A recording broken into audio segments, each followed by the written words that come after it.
Bonjour à tous, je suis heureux de continuer avec vous cette série sur l'Apocalypse, autour de la lettre que Jésus adresse à l'église de Smyrne, qui est sûrement celle qu'on aime le moins, parce qu'il n'y a pas l'image marquante comme à Éphèse par exemple du premier amour. Il n'y a pas la tiédeur comme la dernière à Thyatire, mais ici à Smyrne, c'est une des 2 églises sur 7 où Jésus ne fait aucun reproche. Et ça, c'est quand même intéressant, parce qu'il ne lui fait aucun reproche. À toutes les églises, il y a des reproches. Il y en a une, par excellence, une porte ouverte que personne ne pourra fermer. Philadelphia, on en reparlera. Mais Smyrne, Jésus ne lui fait pas de reproche, peut-être parce qu'elle a déjà beaucoup trop à souffrir et qu'il ne veut pas en rajouter. Peut-être aussi parce que c'est une église fidèle. Quoi qu'il en soit, c'est une église en souffrance. Et c'est pour ça que c'est sûrement pas la plus célèbre. Et les gens en souffrance, vous savez, c'est pas ceux dont on parle le plus, c'est pas ceux qui sont célèbres et qui sont enviés, mais c'est souvent les plus fidèles. En tout cas, on peut traverser la souffrance dans la colère et la révolte, mais on peut aussi traverser la souffrance dans la fidélité. Et Smyrne, quelque part, c'est l'exemple d'une église qui nous encourage à vivre nos souffrances en restant fidèles au Seigneur. Jésus se présente comme le premier et le dernier, celui qui était mort et qui est revenu à la vie. Cette ville était très prestigieuse, certains la considéraient comme la gloire de l'Asie, la première par sa beauté. Elle avait une architecture magistrale, avec une grande prospérité matérielle et commerciale, avec un port qui était rayonnant et une grande activité. Le port le plus important de l'Asie avec Éphèse à l'époque. Donc voilà une ville imposante, avec des écoles de sciences et de médecine qui ont laissé des traces dans l'histoire jusqu'à maintenant. Et Jésus dit, dans cette grande ville, où toi, Église de Jésus-Christ, tu es persécuté, méprisé, pauvre, moi je te dis, c'est moi le premier et le dernier. C'est pas ceux qui s'élèvent contre toi orgueilleusement, c'est moi le premier, c'est moi le dernier. J'ai connu moi aussi la mort, d'ailleurs j'ai connu moi aussi l'épreuve. Je suis tombé au plus bas, les hommes s'en sont pris à moi, mais je suis vivant, je suis le ressuscité, je suis revenu à la vie. Et cette présentation de Jésus, déjà, elle donne le ton. Et puis ensuite, il dit, je connais, combien c'est précieux, je connais. Ça, Jésus le dit régulièrement aux églises. C'est un message fort, je connais, je sais ce que tu traverses. Je connais ta tribulation, c'est-à-dire je connais les pressions. Tribulation, le verbe en grec, c'est pression, oppression, les souffrances de toutes sortes que tu subis, la calomnie, la persécution en particulier. Ici, on va le voir. Je connais ta tribulation, je connais ta pauvreté.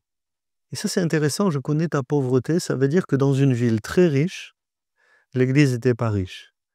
Dans une ville où il y avait beaucoup de gens brillants, peut-être, et où il y avait beaucoup d'esclaves dans l'église.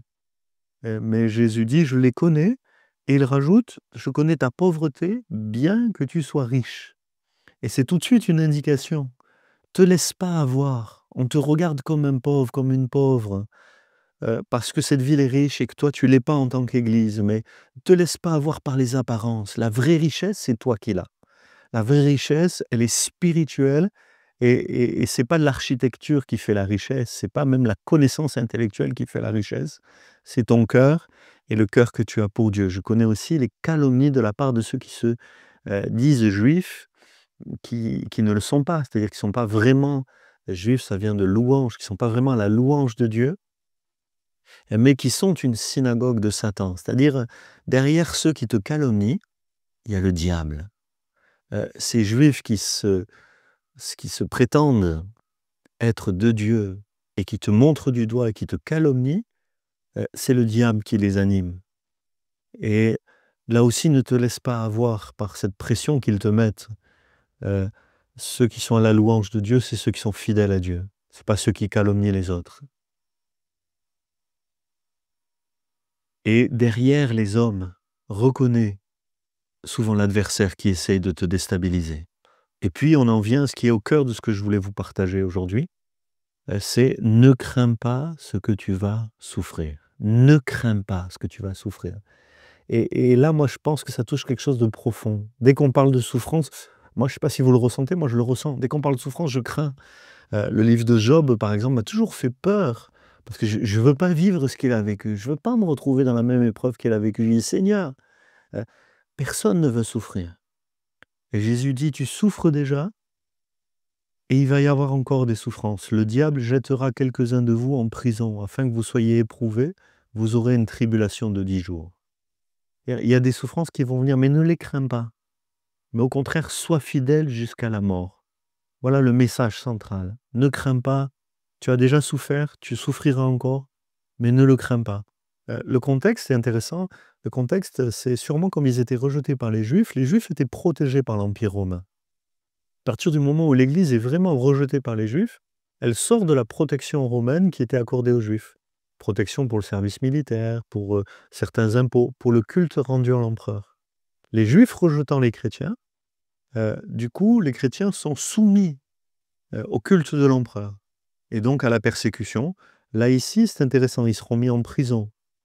Une épreuve terrible d'être mis en prison pour sa foi, hein, et ils vivront une tribulation de 10 jours. 10 jours, c'est long et en même temps, c'est court. Ça veut dire, Jésus dit: «Il y aura une limite à ton épreuve.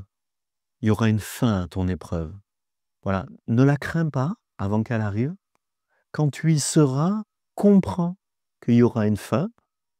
Toi, cherche surtout à rester fidèle. Le texte dit: «Sois fidèle jusqu'à la mort et je te donnerai la couronne de vie». Et là aussi, les commentateurs disent, et c'est très intéressant, que la ville, l'architecture majestueuse de cette ville de Smyrne sur les montagnes formait comme une couronne. Heu sur la monnaie, de Smyrne, la couronne était représentée sur la monnaie puisque, sur la monnaie, c'était, je vous le retrouve, c'était Cybèle, patronne de la ville, qui était couronnée. Il y avait des couronnes dans les fêtes, populaires, mais Jésus dit: «Les vraies couronnes, c'est moi qui les donne. La vraie couronne, je te la donnerai si tu es fidèle jusqu'à la mort». Et te laisse pas tromper là aussi par les fausses couronnes que les hommes se distribuent sur la terre pour se valoriser.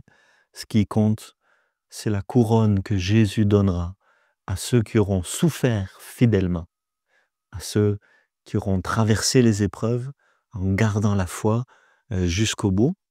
Et comme le dit ce texte, que celui qui a des oreilles entende ce que dit l'Esprit aux églises. Celui qui vaincra n'aura pas à souffrir la seconde mort. Le pire, c'est pas les souffrances qu'on traverse sur cette terre.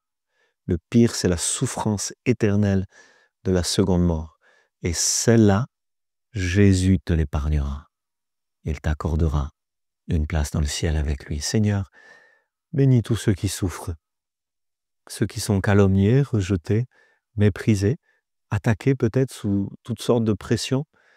Je prie que ton amour les rassure, bannisse la crainte de leur cœur, qu'ils réalisent qu'il y a une fin à ce qu'ils traversent et qu'ils s'attachent surtout à être fidèles, parce que la vraie couronne, tu leur donneras en récompense de leur fidélité.